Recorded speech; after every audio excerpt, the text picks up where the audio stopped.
চা খেতে বেরিয়ে আমার বান্ধবীর মনে হয়েছে যে ও এখন রথের মেলায় যাবে আর গুড় কটকটি, ভাজা, জিলিপি এইসব খাবে।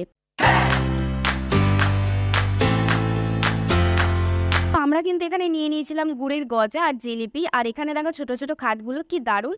আর আমার আরেক বান্ধবীর এখানে একটা লাইট পছন্দ হয়ে গেছে, ও লাইটও নিয়ে নিল। তো আমরা খেয়ে নিলাম একটু গুড়ের গজা আর জিলিপি। আর আগের দিন আমি বলেছিলাম আমার বান্ধবীকে যে আমাকে একটু মেলায় নিয়ে যাবি, তো তার জন্য আজকে মনে করে আমাকে কিন্তু নিয়ে গেছে। থ্যাংক ইউ সোনা। তো তারপরে আমি বেরিয়ে পড়লাম বাড়ির উদ্দেশ্যে, আর এদিকে বাড়িও পৌঁছে গেলাম। তারপরে চলে গেলাম বয়ফ্রেন্ডের সাথে রথতলার রথযাত্রা উৎসব দেখতে। রথের দিন রথতলায় যাব না, এটা তো হতেই পারে না। তারপরে আমরা খেয়ে নিলাম একটু ঘুগনি, পাপড়ি চাট।